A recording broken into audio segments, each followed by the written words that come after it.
devant lui tous les jours. Reste devant lui tous les jours. Lundi, reste devant lui. Mardi, reste devant lui. Ne saute pas pour jeudi. Mercredi, jeudi, vendredi, samedi, tous les jours, chaque semaine, chaque mois, dans le deuil, dans les bons moments, quand tu échoues, quand tu pleures, quand on te laisse, quand on t'abandonne. Qu'on ne te dise pas tu ne sais pas prier. Non. Tu ne sais pas la formule. Non. Viens seulement. Sois devant Dieu. Reste là. À cause du sang de Jésus, tu deviens parfait alors que tu n'étais pas parfait. Sans Jésus, tes prières sont vaines. Tu perds ton temps. Amen. Quand tu amènes la louange, quand tu amènes l'adoration, tu amènes la joie au Seigneur. Le fruit qui confesse son nom, même sans parler de tes problèmes. Nous allons dans la parole de Dieu, dans Hébreux chapitre 4, verset 16, un de mes versets préférés. J'espère que toi aussi tu as des versets préférés. Amen. Mais parmi mes versets préférés, il y a Hébreux 4, verset 16. Approchons-nous donc avec assurance du trône de la grâce afin d'obtenir miséricorde et de trouver grâce pour être secouru dans nos besoins. Amen. Depuis le début, on entend un mot qui revient, assurance. Confidence en anglais. Amen. L'assurance, c'est la certitude. Et quand il y a l'assurance, il n'y a pas de doute. Amen. Alléluia. J'ai l'assurance que mon Dieu vit et qu'il est sur le trône et qu'il est présent ici. Parce que là où 2 ou 3 sont, il est au milieu d'eux. Alléluia. J'aime beaucoup ce verset parce que ça m'a appris à prier. Ça m'a encouragé à prier tous les jours. Je ne vais pas demander ceux qui ne prient pas tous les jours parce que je sais qu'il y en a. Ce n'est pas un, ce n'est pas deux, c'est beaucoup qui sont ici, qui ne prient pas tous les jours. Vous êtes chrétien, vous allez à l'église tous les dimanches, mais vous ne priez pas tous les jours. Vous avez prié tous les jours pendant un certain temps parce que tu voulais quelque chose. Et quand Dieu n'a pas exaucé, tu as été découragé et tu pries de temps en temps. Tu peux entendre une prédication, tu pries et après tu abandonnes. Alléluia. Alors maintenant, quand tu auras la révélation de Hébreux 4, 16, je dis quand tu auras la révélation, pas la compréhension, mais la révélation de Hébreux 4, 16, tu vas prier tous les jours jusqu'au jour où tu quitteras ton corps. Alléluia. Parce que tu ne vas pas prier parce que tu as envie de prier. Tu ne vas pas prier parce que tu veux un visa ou un enfant ou une délivrance. Amen.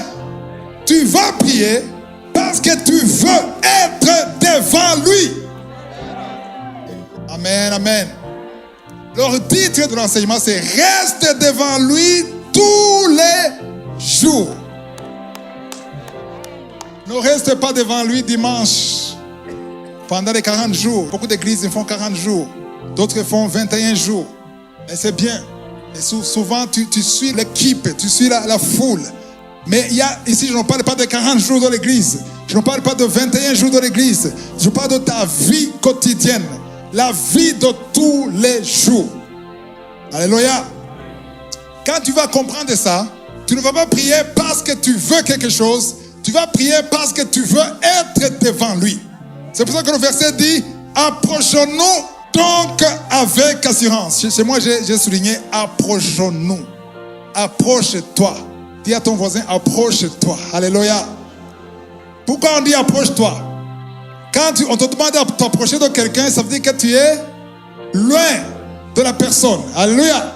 Et beaucoup de chrétiens nés de nouveau, pas de païens, de chrétiens nés de nouveau, sont éloignés. Ils sont loin de la présence de Dieu. Alléluia. C'est rare qu'ils lisent la parole de Dieu, c'est rare qu'ils prient. Même quand ils prient, ce sont des prières de bipeurs. On a des prières de bipeurs. Aujourd'hui, on ne bipe plus, parce qu'il y a WhatsApp. À l'époque, quand les smartphones ont commencé, les années 2000, fin 90, début 2000, il y avait un mot populaire, bip.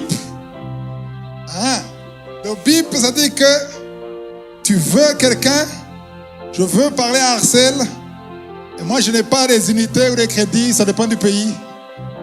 Et je sais que Axel est pogné, il a de l'argent, il a toujours des crédits dans son téléphone.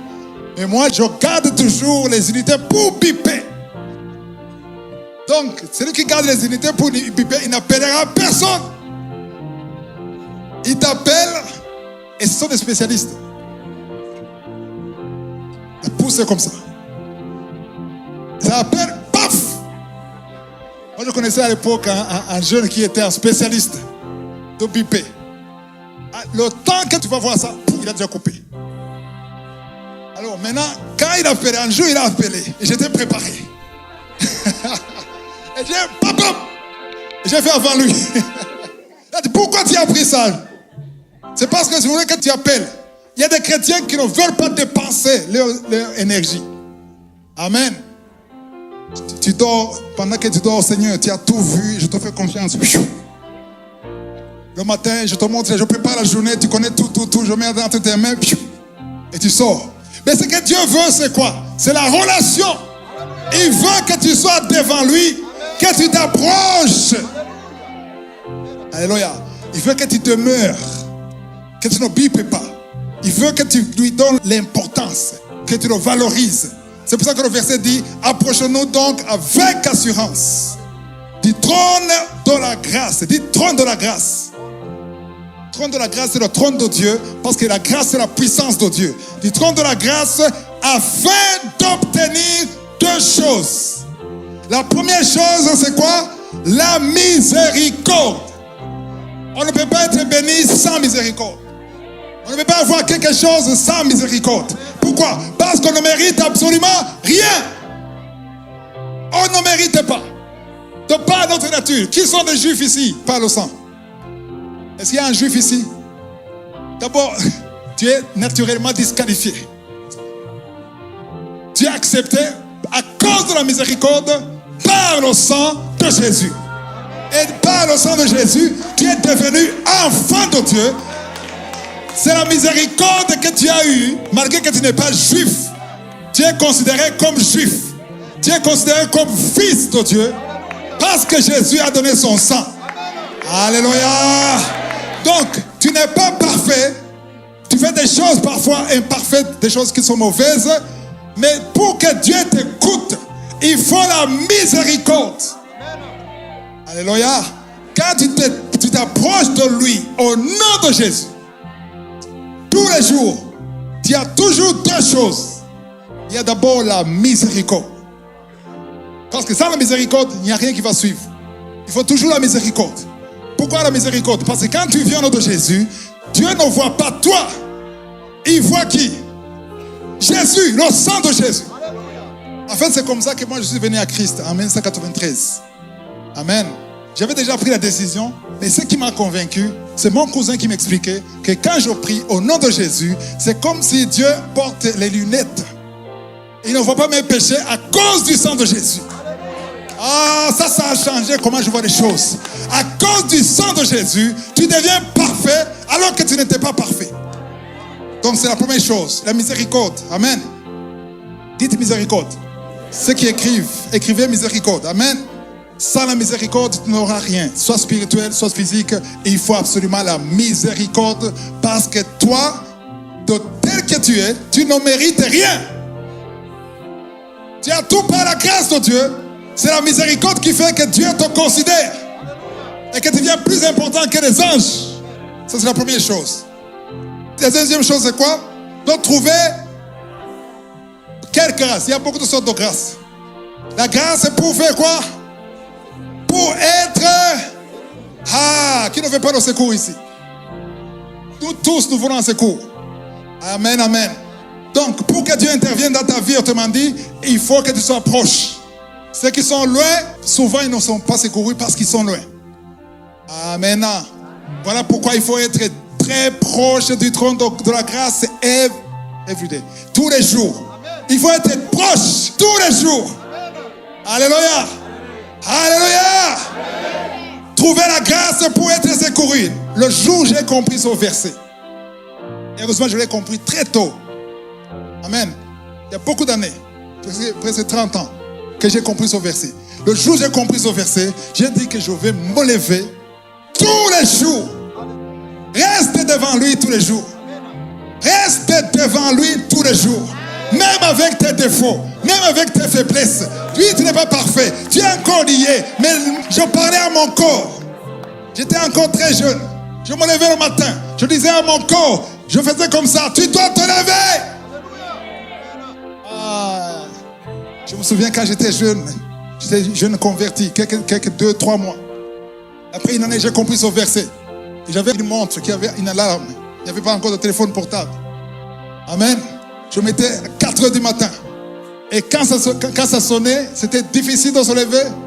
Quand je me levais, parfois il ne faut jamais ajouter les 5 minutes. Quand tu ajoutes les 5 minutes, tu vas rester là. Et c'était difficile de me lever. Et quand je me levais difficilement, je savais que c'est le diable qui me bloque.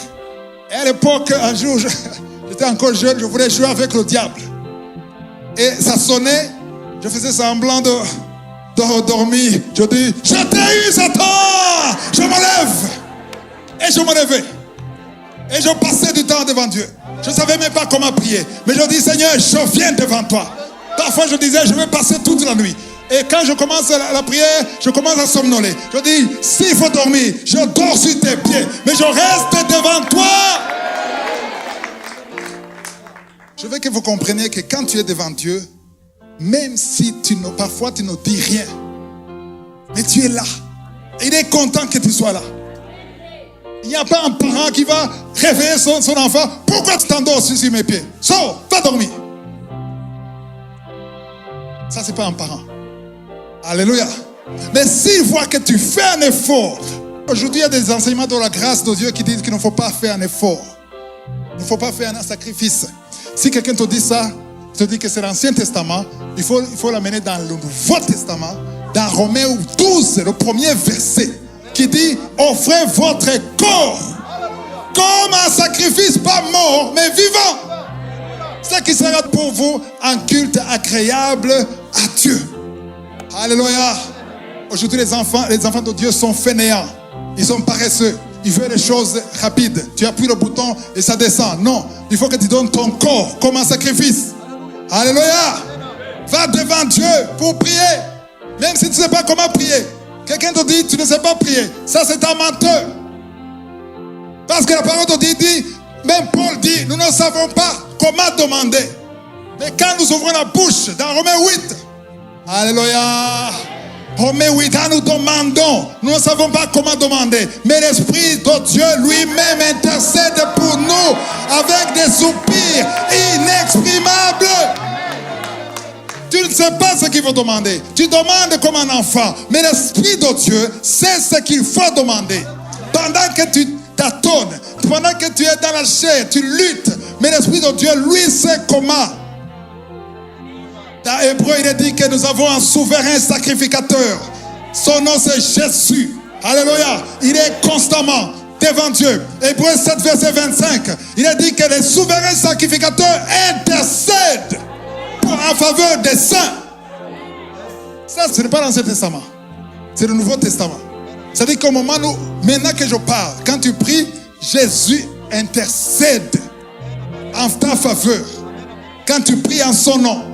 Dans Hébreu 13, 15, c'est-à-dire que les louanges, les adorations que nous amenons à Dieu, alléluia, la parole de Dieu dit, par lui, par Jésus, offrons un sacrifice de louange, c'est-à-dire les fruits des lèvres qui confessent son nom. Alléluia. Quand tu vas devant Dieu, il ne faut pas dire, je ne sais pas comment prier. Parce que j'ai lu un livre, un serviteur de Dieu qui disait, je vais améliorer ma façon de prier et j'ai appris des vocabulaires en anglais qui impressionnent Dieu. En bon anglais. C'était en coréen. C'est comme si Dieu a besoin de ton vocabulaire. Il n'a pas besoin de ton vocabulaire. Il a besoin de ton cœur. Quand tu vas devant Dieu, même si tu ne sais pas parler, même si tu bégayes, tu ne sais pas parler, tu ne connais même pas le français, tu parles dans ton dialecte, il écoute. Quand tu vas devant Dieu et tu pleures, tu ne fais que pleurer. Dieu interprète tes larmes. Il voit ton cœur. Anne est la mère de qui? De Samuel. Alléluia. Quand elle priait, est-ce qu'elle parlait quoi? Élie, le sacrificateur, il a dit, tu es ivre à 9h du matin. Parce qu'ils se moquaient d'elle. Mais Dieu ne se moque pas d'elle. Amen. Quand on te dit pas, tu ne sais pas prier. Non. Tu ne sais pas la formule. Non. Viens seulement. Sois devant Dieu. Reste là. L'important est d'être dans sa présence. Il y a la surface de réparation. Les footballeurs. Aïe, aïe, aïe. Jésus a sauvé Pierre. Pierre a marché sur l'eau. Mais après, il a détourné son attention. Au lieu de regarder Jésus, il a regardé quoi? Le vent, la tempête. Il a fait quoi? Il s'est enfoncé. Et heureusement, dis heureusement, il était dans la surface de réparation. Jésus a tendu la main. Mais s'il était loin, c'était fini. Reste devant lui. Tous les jours. Lundi, reste devant lui. Mardi, reste devant lui. Ne sautez pas pour jeudi. Mercredi, jeudi, vendredi, samedi. Tous les jours. Chaque semaine. Chaque mois. Dans le deuil. Dans les bons moments. Quand tu échoues. Quand tu pleures. Quand on te laisse. Quand on t'abandonne. Quand ton mari te trompe. Dis Amen. Quand personne ne te comprend. Quand on se moque de toi. Alléluia. Quand tu pries, que rien ne change. Au lieu que ça change, ça s'empire. Reste là. Pourquoi? Parce que tu n'as pas où aller. Non, tu n'as pas où aller. La première personne qui a eu la révélation, c'est Pierre. Jésus a dit des choses qu'il ne voulait pas entendre. Il a dit, maintenant, vous allez manger mon corps. Vous allez boire mon sang. Tout le monde se regardait. Avant, il était censé, maintenant, il faut un psy. On a commencé à quitter. Tout le monde a quitté. Tout le monde a quitté. Tout le monde a quitté. Jésus les voyait, il continue de parler. Mais je vois ceux qui ne me croient pas, mais je continue de parler. Et à un certain moment, Jésus a dit, pour les 12, qu'est-ce que vous attendez? Pierre a été sincère. Les autres, ils étaient hypocrites spirituels. Mais Pierre a dit, bien sûr, on devait partir tous. Si on avait où aller. On n'a pas où aller. Si je pouvais aller, comment est-ce que j'ai abandonné ma femme? J'ai abandonné tout. Non, je pouvais aller vivre ma vie comme tout le monde. Mais où est-ce que je vais? Je vais en enfer. Je vais dans la géhenne. J'ai trouvé qu'en toi, il y a la vie. Tu as les paroles de la vie. En toi, il y a la vie. Si tu n'as pas l'affection, l'attention, l'envie, le désir d'être devant Dieu, ça va venir. Reste là seulement. Maintenant, tu ne sens pas ça, mais tu vas sentir ça. Parce que plus tu vas voir ça, plus tu t'approches de lui, il s'approche de toi. Et il va te visiter. Il ne peut pas faire semblant. Tu sens qu'il n'est pas là. Tu sens qu'il ne répond pas. Mais il est là. Et il aime ça. Il aime que tu restes là. Waouh! Il y a une histoire biblique. Dans Néhémie chapitre 2, on va voir quelqu'un. Le Saint-Esprit m'a enseigné ça il n'y a pas longtemps. Néhémie chapitre 2, le premier verset au verset 8. On ne va pas tout lire. Amen. Je vais demander à mon frère de lire le premier verset d'abord. Au mois de Nisan, la 20e année du roi Artaxerxès, comme le vin était devant lui, je pris le vin et je l'offris au roi. Jamais je n'avais paru triste en sa présence. Le roi me dit, pourquoi as-tu mauvais visage? Quel était le travail de Néhémie? D'abord, il était esclave. Ils étaient des esclaves, il avait quitté le patrie. Il était esclave, mais il était privilégié, même étant esclave. Amen. Joseph était en prison, mais il était le chef des prisonniers. Il y a la faveur de Dieu qui te poursuit partout, même dans les problèmes. Même dans l'esclavage. C'était quelqu'un de spécial. Pourquoi? Parce qu'il amenait le vin au roi.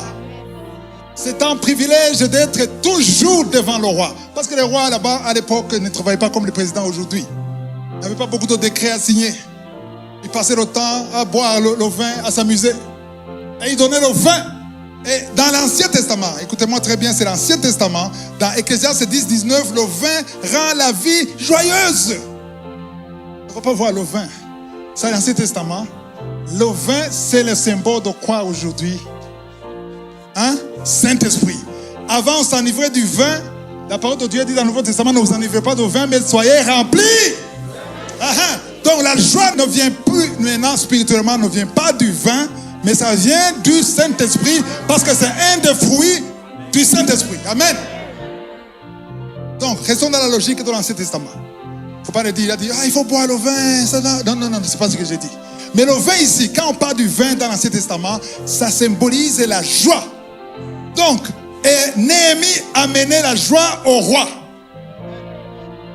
Quelqu'un qui t'amène la joie est plus important que même ton enfant. Mais quelqu'un qui t'amène la joie, chaque fois que tu le vois, tu es joyeux. Tu as besoin de voir cet homme plus que tu peux voir ton fils. Bien sûr, tu ne peux pas abandonner ton fils. Tu es obligé de t'occuper de lui. Mais quelqu'un qui t'amène la joie, où es-tu? Je veux que tu sois devant moi. Parce qu'il amène quoi? La joie. Le vin, c'est le symbole de la joie dans l'Ancien Testament. Amen. Non seulement il amenait le vin, il y avait quelque chose de spécial. Il devait d'abord tester le vin avant que le roi boive. Pourquoi? S'il y a du poison, qui va mourir le premier? Néhémie. Autrement dit, il donnait sa vie au roi. Le roi aimait beaucoup Néhémie. C'est pour ça qu'il a vu un Néhémie qui n'est pas content. Quelqu'un que tu aimes, tu ne veux pas le voir triste. Alléluia. Quand il a mené le vin, le roi regardait son visage toujours souriant. Serveur, il y a personne qui a été serveur ici. Moi, j'ai fait même une formation en Afrique du Sud.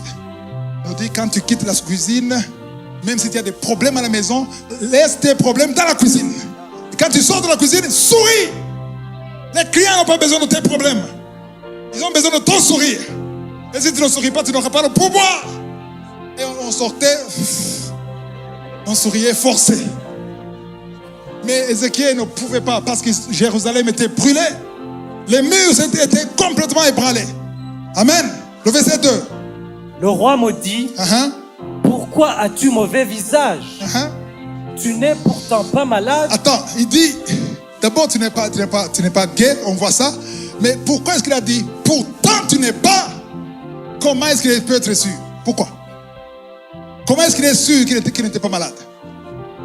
Parce qu'il le voit tous les jours.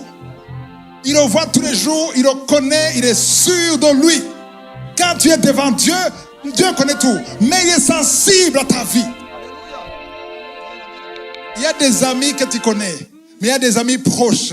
Il y a des amis que même quand tu trébuches, ton orteil saigne. Le même jour, il sait.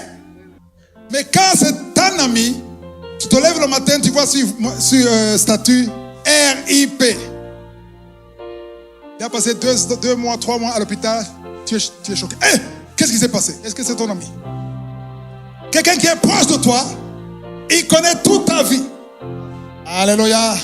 Si tu veux que Dieu s'occupe de ta vie tous les jours, reste devant lui. Alléluia. Qu'est-ce que j'ai dit? Reste.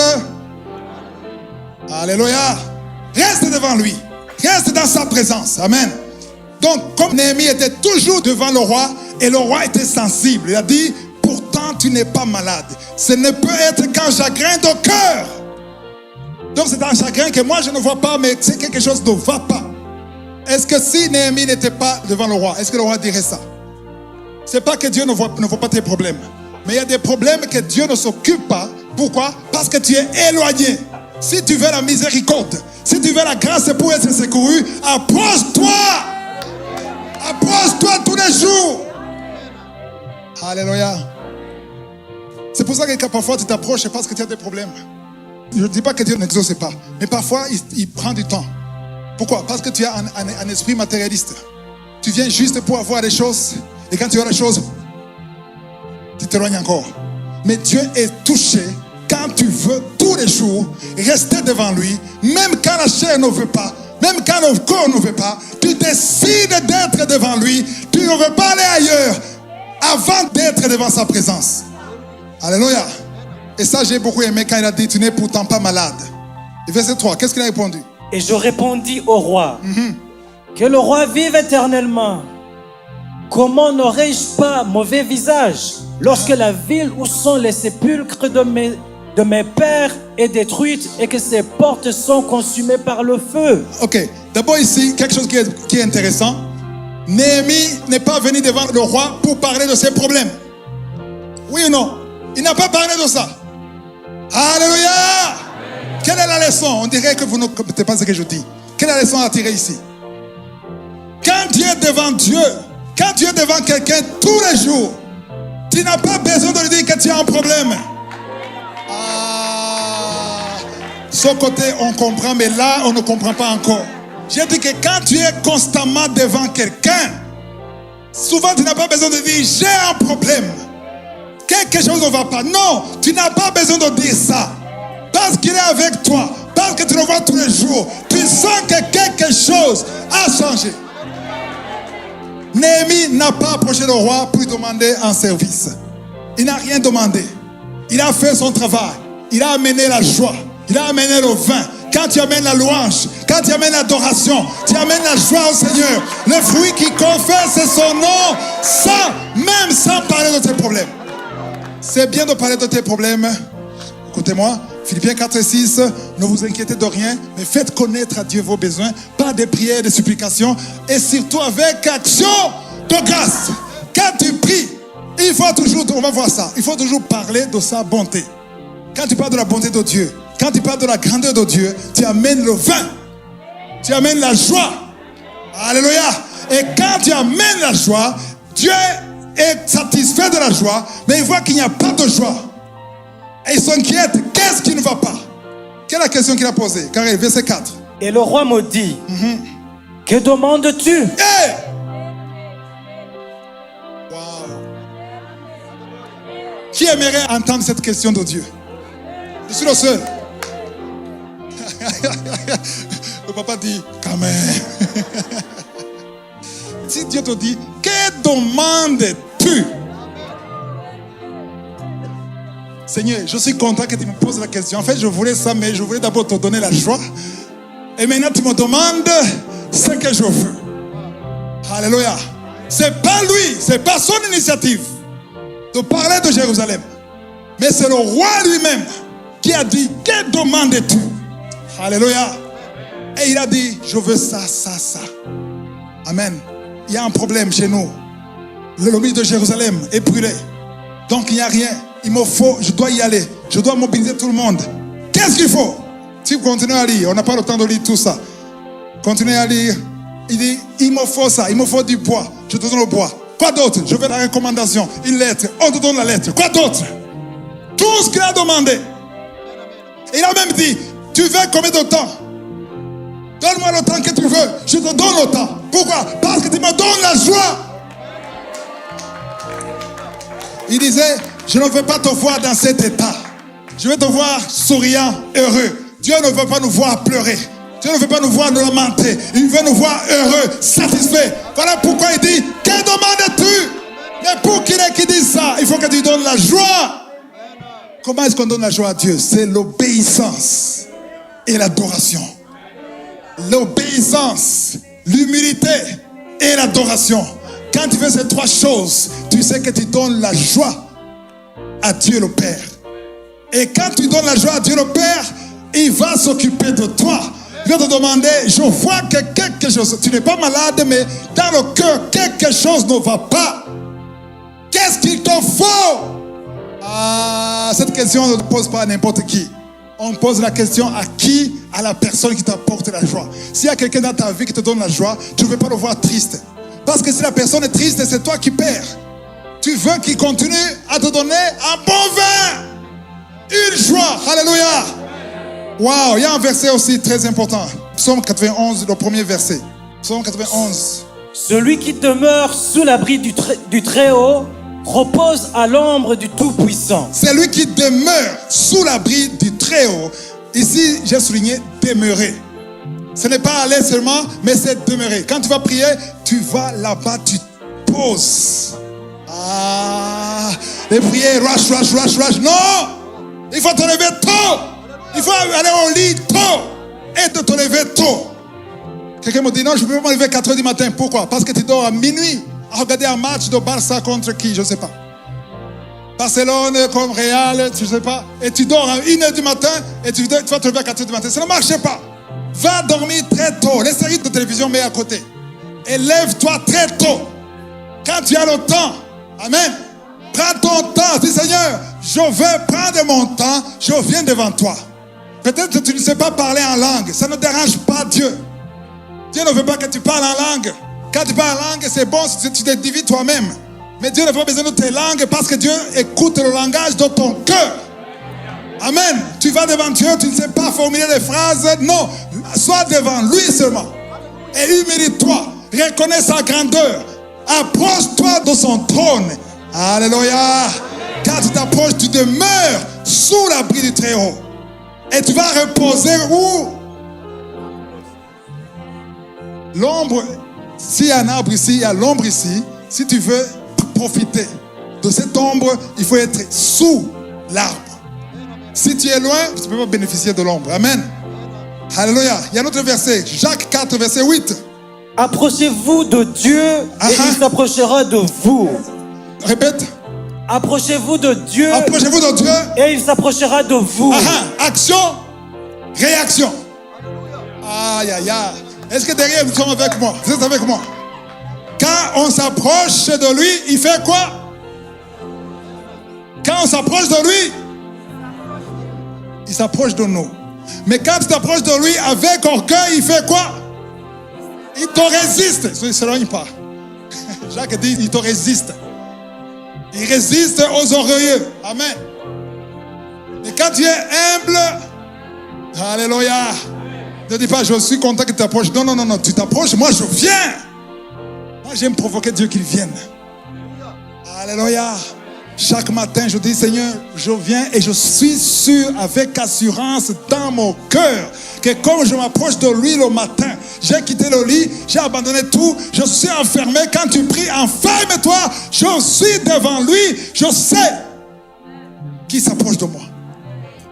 Même s'il n'y a pas de réaction, même s'il n'y a pas de vision, même s'il n'y a pas de manifestation, parce qu'on ne vit pas par la vue, on ne marche pas par la vue, on marche par la foi. Je sais que la parole de Dieu ne ment pas. Jacques 4, verset 8, c'est la vérité. Alléluia. J'ai dit c'est la vérité. Si Dieu dit, tu t'approches de moi au nom de Jésus, je m'approche de toi, il n'a pas menti. Quand tu le fais chaque matin, tu sais que chaque matin, l'Éternel qui t'a créé, qui a créé le ciel et la terre, il s'approche de toi tous les jours. Quelle joie. Il y a ceux qui disent, alors à quoi ça sert de s'approcher de moi? Je suis toujours dans les problèmes. Parce que tu es charnel. Tu veux des choses physiques. Mais ce que je cherche, ce ne sont pas les choses physiques. Je veux d'abord Dieu en moi. Parce que quand Dieu est en toi, quand c'est lui qui commence ta vie, les choses physiques vont suivre. C'est ça la révélation. Les gens ne s'approchent pas de Dieu parce qu'ils veulent le visa, ils veulent un enfant, ils veulent un mari, ils veulent le voyage. Mais ils ne savent pas que s'ils s'approchent de lui, il y a plus que ça. Toutes ces choses vont finir un jour. Mais quand tu es avec Dieu, dans les problèmes, il sera avec toi. T'approcher de Dieu ne te prive pas des problèmes. Shadrach, Meshach et Abednego, ils étaient avec la 4e personne dans le feu. Mais ils n'ont pas brûlé. Tu peux passer à travers le feu. Quand Dieu est avec toi, tu ne brûleras pas. Et tu ne mourras pas. Et tu vas en sortir. Parce qu'il est là avec toi. Aïe, aïe, aïe. Je sens feu. Je sens le Saint-Esprit qui me dit ce que tu dis est vrai. Il y a un cachet du Saint-Esprit qui dit ce que tu dis est vrai. Et je suis content qu'il y a ceux qui comprennent ça. Même si YouTube, il y a ceux qui comprennent ça. Il faut que ta vie de prière change. Les enfants spirituels, les bébés spirituels prient pour avoir des choses matérielles. Ceux qui ont grandi, ils prient pour être là. Jésus était dans une fête. Il y avait Marthe et Marie. Marthe faisait quoi? Elle préparait à manger pour faire quoi? Pour... Non, pas seulement pour nourrir Jésus et les invités. C'était pour impressionner. Marthe voulait impressionner Jésus. Elle voulait dire, waouh, tu veux quoi? Ok, ça, on nettoyait tout. Et Marie, Marie a eu la révélation.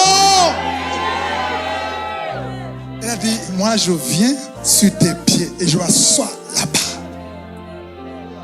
Elle dit, Jésus, parle à ma soeur. Pourquoi elle n'a pas parlé à sa soeur? Parle à la soeur pour dire, c'est moi qui te donne la joie. Mais la joie de Jésus, ce n'était pas le service, c'était être sur les pieds. Et Jésus a dit, Martha, Martha, Martha, tu es tourmenté par beaucoup de choses, mais ta soeur, elle a pris la bonne part. Tu vois, la partie la plus importante. Amen. Donc reste sur ses pieds. Parce que Marie a compris, la parole de Dieu ne peut pas retourner à Dieu comme elle est venue. Donc cette parole, c'est une sémence que je suis en train de s'aimer dans vos cœurs. Et je suis sûr que beaucoup d'entre vous vont changer la vie de prière. Tu vas prier avec les larmes. Tu vas prier même quand tu as faim. Même quand on te chasse de la maison. Tu vas être devant Dieu. Parfois tu vas devant Dieu. Tu n'as même pas la force de prier. Tu manques les paroles parce que tu es dépassé par la vie. Mais tu sais que c'est là où il y a la source de la vie. Comme Marie a compris, c'est là où il y a la source de la vie. Tu trouves que le monde est injuste, tout est contre toi, mais tu restes là. Dis, reste là. 2 Samuel chapitre 6. Amen. Aujourd'hui, il y a beaucoup de gens qui prient, qui jeûnent 40 jours, mais qui ne sont pas dans la vérité. Pourquoi? Parce qu'ils ne prient pas au nom de Jésus. Et ceux qui ne prient pas au nom de Jésus perdent leur temps. Paul dit, oui, ils ont le zèle, mais c'est un zèle inutile. Donc il faut d'abord savoir la présence de Dieu. L'arche de l'alliance était le symbole de la présence de Dieu. Amen. Et l'arche de l'alliance était le symbole aussi de Jésus. Donc sans Jésus, tes prières sont vaines. Tu perds ton temps. Amen. Donc ici, on ne peut pas lire tout le texte, mais je vais d'abord qu'on comprenne ce qui s'est passé avec Salomon. Et il donnait des sacrifices qui n'ont pas de valeur. Amen. Alors, à propos de l'arche de l'alliance. L'arche de l'alliance, chaque fois qu'ils avaient l'arche de l'alliance, qu'est-ce qu'ils faisaient? Ils avaient la victoire. Chaque fois que l'Israël combattait, il fallait qu'il y ait l'arche de l'alliance. Si par malheur ils oublient l'arche de l'alliance, ils perdaient. Parce qu'ils n'avaient pas la force physique pour gagner la guerre. Il fallait la présence de Dieu. Et quand ils oubliaient l'arche de l'alliance, qu'est-ce qui se passait? C'est la défaite. Et les ennemis ont vu que l'arche de l'alliance est la raison de leur victoire. Alléluia. Un jour, ils ont perdu parce qu'ils avaient péché contre Dieu. Et quand ils ont perdu, malgré l'arche, les Philistins ont dit, maintenant nous prenons l'arche. Nous avons maintenant l'arche. Et si nous avons l'arche, qu'est-ce qu'il faut faire? Nous avons déjà notre Dieu. Notre Dieu qui s'appelle comment? Il y avait un Dieu qui s'appelle comment? Dagon. Alors ils se disaient, comme nous avons Dagon, ici nous allons mettre le Dieu d'Israël, l'arche de l'alliance à côté de Dagon. Qu'est-ce qui va se passer? On aura double puissance. C'est ce qu'ils ont fait. Là je ne peux pas lire, c'est beaucoup de choses. Et ils ont mis Dagon à côté. Amen. Le lendemain, ils sont allés prier Dagon. Dagon n'avait plus de tête. Les bras étaient coupés. Amen. Pourquoi? Parce qu'il était même tombé. On a soulevé Dagon, d'autres Dagon. Qu'est-ce qui te prend? Tu veux nous humilier devant cette arche? On a essayé de forcer, on met toujours en côté. Et le lendemain, c'était pire. Paf! Tout en pièces. Pourquoi? Parce que la présence de Dieu et la présence de Dagon, ça ne peut pas être ensemble. Ah non, la présence de Dieu a avalé la puissance de Satan. C'est comme le serpent de Moïse et Aaron. Amen. Ils ont mis un serpent, ils ont pris la verge et s'est transformé en serpent. Et Pharaon a fait quoi? Il a fait la même chose. Il a fait le miracle avec ses magiciens. Il y a eu beaucoup de serpents devant le roi. Qu'est-ce qui s'est passé? Un des serpents était rempli de la présence de Dieu. Et le serpent qui était rempli de la présence de Dieu a avalé tous les autres serpents. Alléluia. Alors maintenant, retournons à l'arche de l'alliance. Donc ils ont vu que ça ne marchait pas et tout le monde souffrait, il y avait beaucoup de morts. Les Philistins ont dit, on ne veut plus de cette arche. On donnait ça à quelqu'un d'autre. L'autre dit, non, je ne veux pas ça. l'arche de l'alliance, qui est le symbole de la présence de Dieu, est devenue une malédiction pour les Philistins. Alléluia. Je ne sais pas comment ils ont pu cacher ça quelque part. Et à un certain moment, David, le roi d'Israël, ici je retourne à l'époque de David. David a compris qu'il faut l'arche de l'alliance. Amen. Il faut que la maison de Dieu, le temple de Dieu, ait rien sans l'arche de l'alliance. Alléluia. Il a envoyé son équipe pour chercher l'arche de l'alliance. Ils sont arrivés, on veut l'arche. Oh, nous sommes contents. Prenez votre arche. On n'en veut plus. Mais comment transporter l'arche? Ils n'avaient pas la révélation. À l'époque, on transportait les choses avec les quoi? Quoi? Les chars, chariots ou chars. Et puis on a cherché un char tout neuf. On a mis l'arche. Il y avait 2 chauffeurs. À un certain moment, l'arche allait tomber et Uza, un des chauffeurs, est allé protéger l'arche avec la main. Qu'est-ce qui s'est passé? Sur le champ, il est mort. Je ne sais pas comment on a informé le roi. Peut-être on a téléphoné. Il n'y avait pas de téléphone, mais je ne sais pas comment. Mais ils se sont arrangés pour que le roi apprenne le plus vite possible ce qui s'est passé. On a dit à David, vous savez quoi? Votre Majesté, l'arche que tu nous as demandé, Uza que tu aimais, ton chauffeur préféré, il est mort sur le champ, rien qu'en touchant l'arche. Et David n'a pas compris pourquoi. Parce qu'ils ont mal transporté l'arche. Et si je vous demande le résumé, mais spirituellement c'est très fort, c'est très profond. Amen. Et David a dit, je ne veux pas de cette arche. Si Uza est mort, moi aussi je peux mourir. Alors qu'est-ce qu'on fait? Votre Majesté, qu'est-ce qu'on fait? Vous êtes où? Supposons qu'il y avait un téléphone à l'époque. Vous êtes où? Nous sommes devant moi, je vois la maison d'un certain Obed. Ah, le Obed. Ah, ok. Ne lui dis pas ce qui s'est passé. Non, c'est entre parenthèses. J'imagine. Ne lui dis pas ce qui s'est passé. Donne-lui l'arche. Qui garde ça dans sa maison. Je ne la veux plus. Obed. Nous sommes... qu'est-ce qui se passe? Qu'est-ce que j'ai fait contre le roi? Non. Est-ce que ça te dérangerait d'avoir l'arche? Attends, vous parlez de quelle arche? L'arche de l'alliance. J'imagine qu'il a regardé sa femme. Est-ce qu'il parle de l'arche qui symbolise la présence de Dieu? Est-ce que c'est l'arche qui nous donne la victoire? Oui, Obed, c'est ça. Ils ont regardé. Ils ne savent pas. Qu'est-ce que ça va se passer? Obed a dit, avant que vous alliez David, emmenez dans ma maison, partez, sortez. Votre Majesté, Obed est con. Il a accepté ça. J'imagine que Obed et sa femme et ses enfants, ils ont passé toute la nuit en veillant. Seigneur, quel honneur que ta présence demeure dans notre maison. Il ne suffit pas d'avoir l'arche. Il faut d'abord comprendre et honorer Dieu. Que Dieu te visite chez toi. Oh non, c'est une grâce. Parce qu'à l'époque, pour que Dieu t'écoute, il fallait être dans la maison de Dieu. Il fallait être dans la tente d'assignation. Il fallait être dans le temple de Dieu. Et surtout, il fallait qu'il y ait l'arche. L'arche de l'alliance était la chose la plus importante.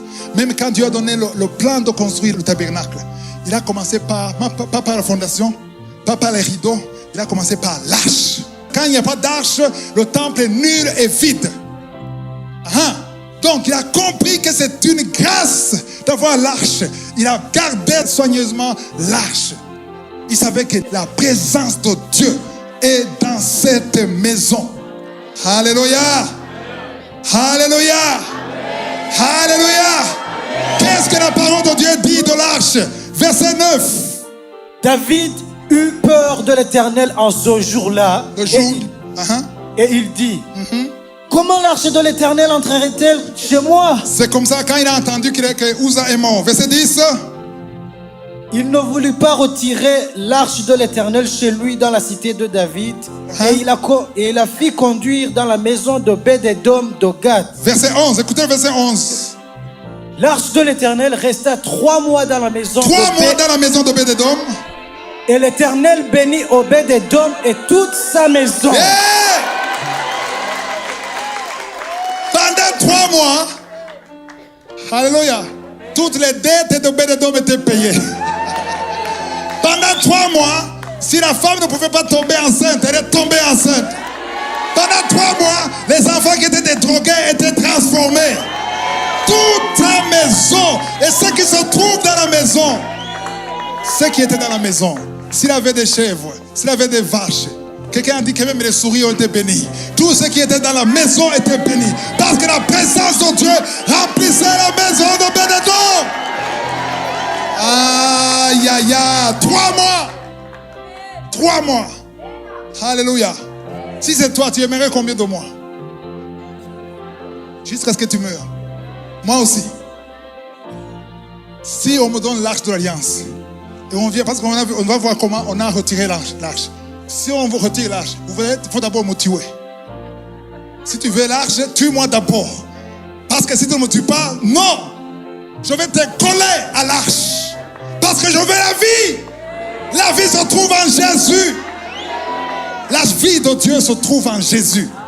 Alléluia. Alors, il était tellement béni. Quand tu es béni, même les voisins, ils découvrent que tu as changé quelque chose. Les voisins ont vu qu'il est béni. La vie a changé. Les enfants ont changé. La voiture a changé. La maison a changé. Oh, la transformation de toutes choses. Et ils ont téléphoné le roi. Parce que quand tu es béni, les voisins, ceux qui te voient, les humains sont jaloux. Et ils ont appelé le roi. Tu sais quoi? David, on croyait que tu es intelligent. L'arche que tu as laissée chez Obed, non seulement il est béni, sa femme est bénie, ses fils sont bénis, ses filles sont bénies, les voisins sont bénis, les neveux sont bénis, sa maison est bénie. Et toi tu dis que tu es le roi d'Israël. David a dit, quoi? Ah, quelle grosse erreur. Mais attends, je suis encore le roi. La même force que j'ai utilisée pour lui donner l'arche, j'utilise la même force pour récupérer l'arche. Ah, il envoie encore une armée. Attends, revenez un peu. Attends, pourquoi est-ce que lui il est béni? Et pourquoi Uza est mort? Et heureusement, c'était moi qui avait quelqu'un qui connaissait la parole, qui a dit Uza est mort parce que Uza, il a pris l'arche sur un char. L'arche, selon la loi de Moïse, ça doit être sur les épaules des sacrificateurs. Ah, c'est pour ça. Pauvre Obed-Edom. Ok. Maintenant, les sacrificateurs, allez avec eux. Le chef de protocole, il ouvre. Obed-Edom. Il a grossi. Après 3 mois, il a déjà grossi. Il est béni. Ses enfants, tout. La maison transformée, tout. Ah, tu es béni. Hein? Un si peu de temps, même les habits, tout a changé. Mais c'est vous qui m'avez donné l'arche. Vous avez dit que c'est le roi qui a dit que c'est moi. Oui. Mais le même roi qui a signé, il a encore signé qu'on te prenne. Quoi? Vous allez prendre l'arche. Soit vous me tuez, soit nous allons ensemble avec l'arche. On ne laisse pas l'arche. Parce que si l'arche part et que je reste ici, cette maison, belle maison, ne vaut rien du tout. Alors, on ne dit pas tout ça dans la Bible, mais je conclue par les versets. Amen. Alors, je me dis que Obed a appelé tous ses enfants. Il a appelé sa femme. Il a dit, vous avez entendu ce qu'ils ont dit? L'arche va partir. Quoi? On ne peut pas accepter. Non, on ne peut pas résister au roi. Peut-être qu'il a cherché le téléphone du roi. Il a dit, votre majesté, j'ai entendu la mauvaise nouvelle pour moi.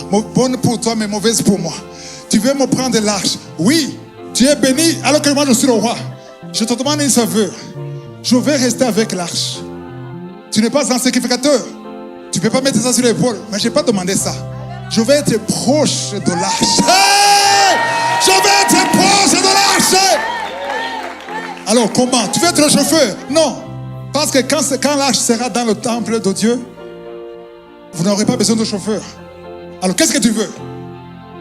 Moi je veux être le gardien, le portier. Pourvu que je vois l'arche. C'est tout. C'est tout. Pas seulement moi. mes fils, ma famille, nous tous, nous allons suivre l'arche. David a dit, alors, moi je ne perds rien. Ok, pourvu qu'elle soit dans le temple. Ok, on a dit au chef de protocole, laisse-le. Et il a abandonné sa maison. Il a abandonné son bétail. Il a tout abandonné. Le salon, la télévision, le lit. Il n'y avait pas de télévision, mais les richesses qu'il avait, l'or, tout, il a laissé tomber. Parce qu'il veut être là où est l'arche. Il avait un travail qu'on pouvait sous-estimer. On pouvait mépriser un portier. Son travail, c'était ouvrir pour ceux qui entraient dans le temple. Mais quand il ouvrait, il regardait l'arche. Hey, je suis proche de l'arche, ça me suffit. Comment est-ce que je sais qu'il était là?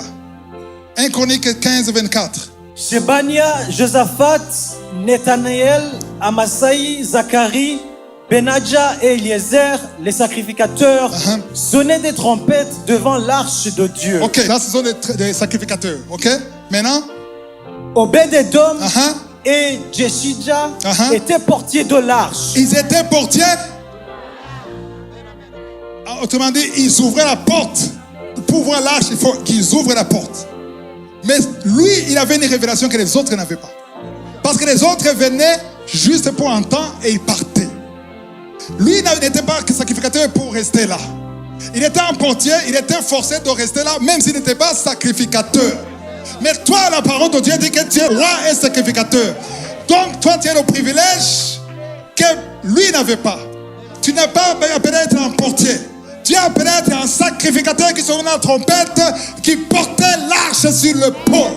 Donc, tu es privilégié plus que le portier. Mais lui, il a pris tout le monde. Verset 26. 1 Chronique 26, verset 8. On va voir comment il a pris toute sa famille. Il a abandonné sa maison. Il a abandonné ses richesses. Il a abandonné son héritage.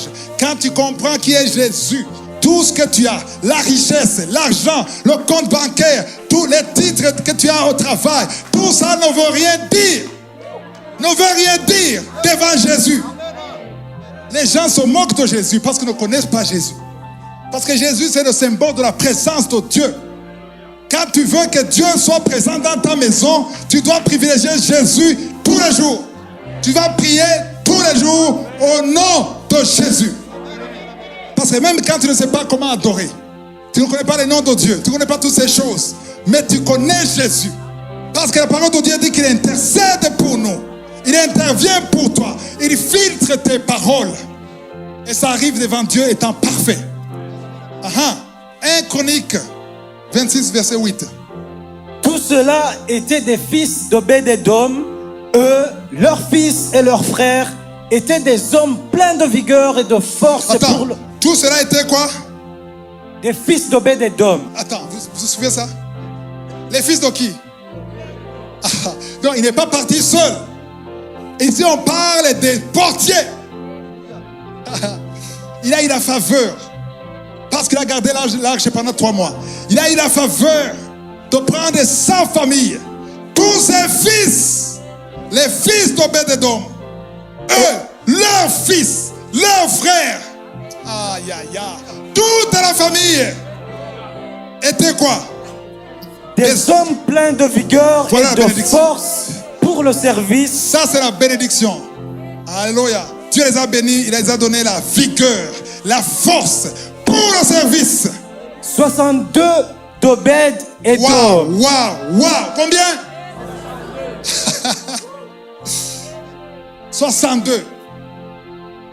Les fils. Amen. Les fils, les frères, les amis, les voisins, les petits-fils, tous devant Dieu. Alléluia. Gloire à Dieu. Ce que je demande maintenant, ce que le Seigneur nous demande, alléluia, c'est de comprendre qu'il veut ta présence devant lui. Approche-toi de lui tous les jours. Je dis approche-toi de lui tous les jours. Parce que quand tu as compris qui est Jésus, tu abandonnes tout. Tu abandonnes ta maison. Tu prends ta famille, tu prends ce qui est cher. Tu dis, allons devant l'arche de l'alliance. Ce qu'Obed-Edom a fait, c'est tellement facile. Il n'a pas porté l'arche. Il ne sonnait pas la trompette. Tout ce qu'il faisait, il ouvrait la porte. C'était un prétexte pour être devant l'arche. Pour être près de l'arche. Alléluia. Le seul moyen d'être proche de l'arche, de la présence de Dieu, c'est prier au nom de Jésus. Que tout le monde se lève. Alléluia.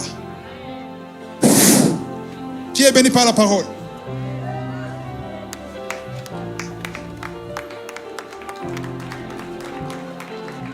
Qui veut avoir cette grâce de pouvoir, pas la volonté, parce que la parole de Dieu dit, il crée en nous le vouloir et le pouvoir de faire sa volonté. On ne peut pas faire sa volonté de nous-mêmes. Alléluia. Tu ne peux pas le faire de toi-même. Mais tu as besoin de quoi? De sa grâce. Si tu t'approches de lui, il te donne la miséricorde. La miséricorde, c'est comme si on te disait, tu as le feu vert maintenant. Alléluia. La miséricorde, c'est grâce au sang de Jésus. Et quand tu as la miséricorde, Dieu t'écoute, pas parce que tu le mérites, pas parce que tu es spirituel, mais parce que Jésus a vaincu. Parce que Jésus, il est constamment devant lui. Il est constamment devant sa présence. Il sait ce qu'il faut pour toi. Et il intercède en ta faveur. Et la parole de Dieu dit que non seulement Jésus intercède en ta faveur, même le Saint-Esprit, il intercède pour toi. Alléluia. Mais pour que Jésus intercède pour toi, pour que le Saint-Esprit intercède pour toi, il faut que tu restes là. Alléluia. Dis à ton voisin, reste là. Reste là. Reste là tous les jours. C'est facile de rester là quand tout va bien. Quand tu veux louer Dieu. Quand tu veux remercier Dieu. Mais quand les choses se tournent contre toi, ce n'est pas facile de rester là. Amen. Donc, tu n'as pas où aller. Il faut rester dans sa présence. On va demander une chanson qui parle de la présence de Dieu. Amen. Ta présence que j'aimais, Oh, que j'aime ta présence que j'aime. tu es mon roi, Tu es mon roi. ta présence que j'aimais, Oh, que j'aime ta présence que j'aime. tu es mon roi, tu es Mon roi. oh, ta présence que j'aimais, oh, Que j'aime ta présence ta présence que j'aime, tu es mon roi, tu es mon roi. tu as pris mes touchés. Oh, me toucher. Tu as pris Mais tout, tu es mon roi, tu es mon roi. Alléluia.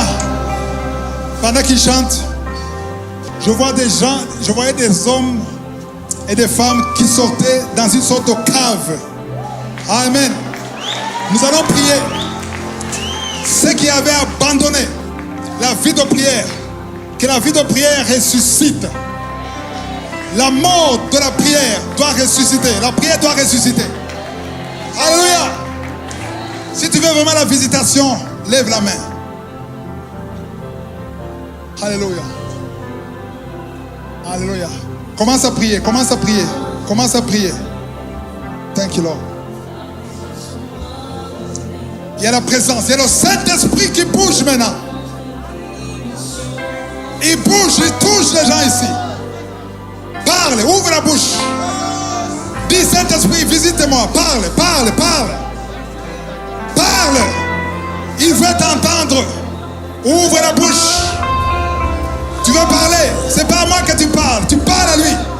Tu parles au Saint-Esprit. Saint-Esprit, touche ton peuple. Touche ton peuple.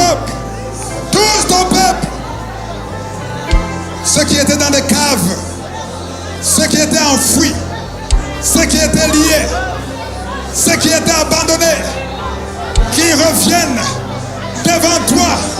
Je prie pour la visitation, la puissance, Holy Spirit.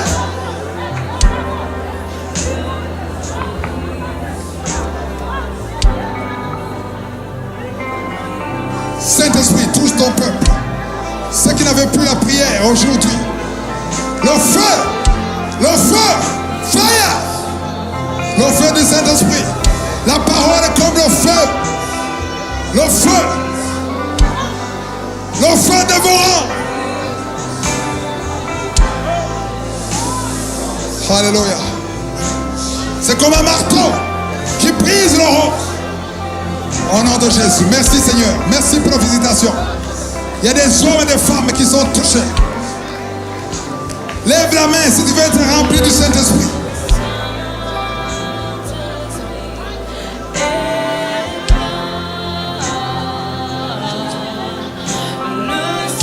Lève la main si tu veux être rempli du Saint-Esprit. Il est ici. Il touche beaucoup d'hommes ici et de femmes. Même sur YouTube. Toi qui m'en suis sur YouTube. Alléluia. Tu vas commencer à avoir une vie spéciale de prière. Tu seras rempli. Tu seras rempli. Tu vas te remplir. Alléluia.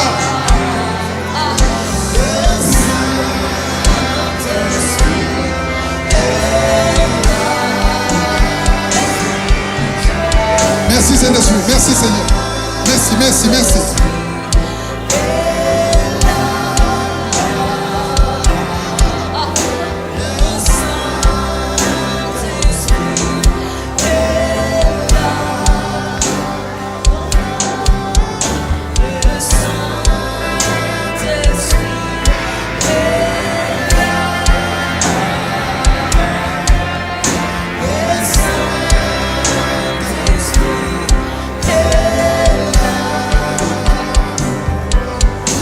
On va prier maintenant. Le Seigneur montre si tu as une maladie dans le ventre, que ce soit l'estomac, que ce soit le foie, que ce soit l'hépatite B, l'hépatite C, il y a beaucoup de maladies. Ou si tu souffres au niveau du dos, mets la main sur le dos, mets la main sur le ventre. Seigneur, touche ton peuple. Touche ton peuple. Touche ton peuple. Alléluia. Merci Seigneur. Il y a une femme, ça fait plus de 2 ans que tu ne vois plus tes menstruations, tes règles. Le Saint-Esprit te touche. Jésus te touche. Oh, tu es libéré. Tu es libéré. Infection vaginale. Infection urinaire. Yeshua te guérit. Amen. Si tu es malade, ouvre la bouche et remercie Jésus. Il y a beaucoup de maladies. De tous les côtés. Il y a beaucoup de maladies. Il y a des délivrances. Il y a une femme qui a été ensorcelée par la famille. Ta belle famille t'a ensorcelée. Ça fait plus de 2 ans. Plus de 2 ans que tu es lié. Au nom de Jésus, je parle à ces démons. Lâchez l'enfant de Dieu. Sortez de son corps. Alléluia. Je sens la visitation. Il y a la présence de Dieu. Il y a beaucoup de délivrance. Quelqu'un qui souffre au niveau de l'œil gauche. Tu sens les douleurs même maintenant pendant que je prie. Le Seigneur te guérit. Il y a quelqu'un qui va suivre ça sur Internet, sur YouTube. 2 de ses enfants ont quitté la maison. Ils sont dans la prostitution. Seigneur, que ces 2 enfants, ces 2 filles reviennent à la maison. Alléluia. Merci Seigneur. Ne sois pas distrait. L'ange de l'Éternel est ici. L'ange de Dieu est ici. L'ange de Dieu est ici. Il y a un homme marié qui a des enfants. Tout est bloqué dans ta vie. Tout ce que tu fais, rien ne marche. Même ce qui commence ne dure pas. Tu es libéré aujourd'hui. Je dis, tu es libéré aujourd'hui. Esprit d'asthme, asthme et rhumatisme, au nom de Jésus. Merci pour la libération. Je vois des prisonniers qui sortent. Le diable t'avait lié. Le diable avait volé ta vie de prière. Alléluia. Alléluia. Deux femmes qui sont stériles pendant plus de 10 ans. La parole qui ne change pas. Elle dit que vous aurez des enfants. Vous êtes libérés. Au nom de Jésus. 3 femmes qui sont ici, qui sont enceintes. 3 femmes qui sont enceintes. Mettez la main sur le ventre. Au nom de Jésus. Je condamne l'esprit de fausse couche. Je condamne l'esprit de fausse couche. Que ces enfants naissent. Alléluia. Il y a un jeune qui est ici, qui n'arrive plus à se concentrer. Même à l'école, tu oublies tout le temps. Tu peux sortir et tu oublies où tu vas. Mais aujourd'hui, ta mémoire est restaurée. Ta mémoire est restaurée. Et il faudra témoigner. Alléluia. Merci pour l'armée que tu relèves. L'armée de Jésus. L'armée des intercesseurs. L'armée des adorateurs. Les qui adorent en esprit et en vérité. Ceux qui ont compris. Oh, qu'il faut rester devant ta présence. Devant ta présence.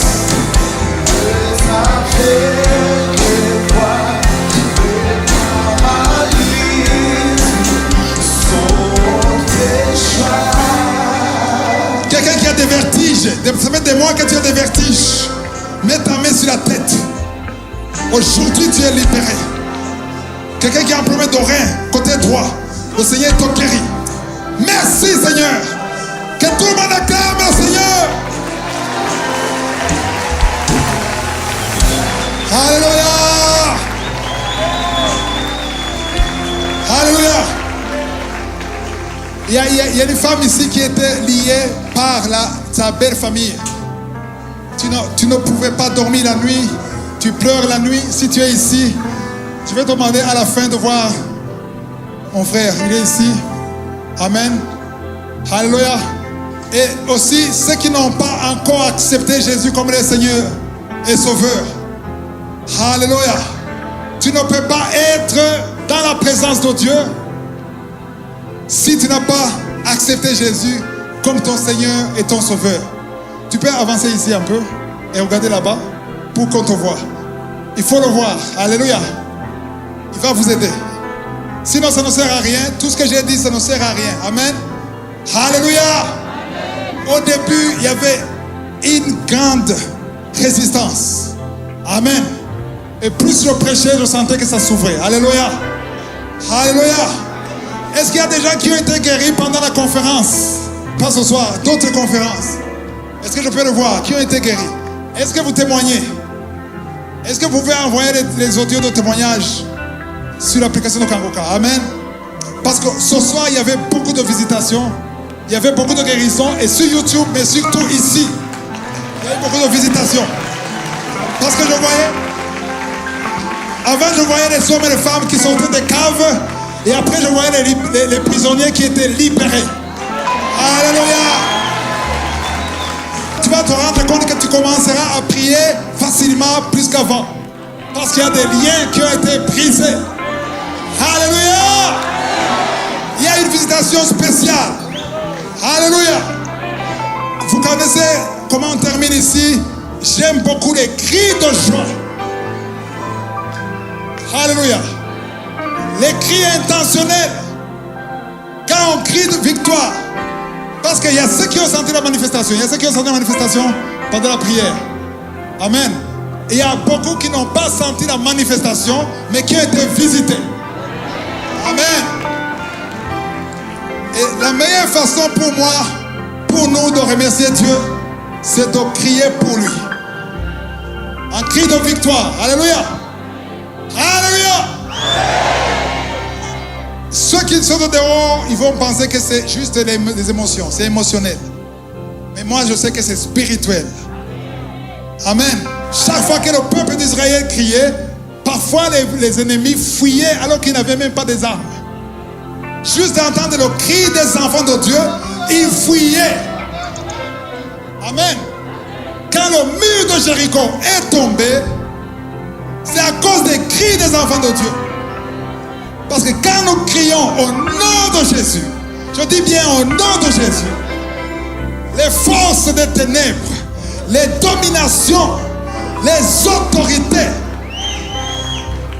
alléluia, ils sentent la présence de Dieu. Ils ne peuvent pas résister. Parce que la bouche d'un enfant de Dieu, elle peut bénir ou elle peut maudire. Maintenant, nous allons bénir Dieu. Alléluia. Ce n'est pas beaucoup de minutes, juste 2 minutes. Amen. Pour les nouveaux, pendant 2 minutes, on va crier comme des fous ou des folles pour Jésus. Alléluia. Parce que quand nous crions, dans le 2e ciel, on nous entend. On entend que quelque chose se passe. Jésus a dit, là où 2 ou 3 sont assemblés à mon nom, je serai au milieu d'eux. Ça, c'est la première chose. La deuxième chose, tout ce qu'ils demanderaient, tout ce qu'on va demander au Père, quand Jésus est au milieu de nous, le Père le fera. Alléluia.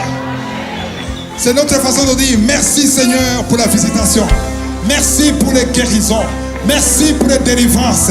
Merci pour ceux qui vont être nés de nouveau. Alléluia. Alléluia. Vous êtes prêts? Je vais compter jusqu'à combien? À 3. En vous regardant, vous n'êtes pas prêts. Quelqu'un qui est prêt fait ça. Aïe, aïe, aïe, aïe, aïe. On va crier pour Jésus. Les démons vont entendre ça. Les anges seront contents. Les anges interviennent pendant les cris. Alléluia.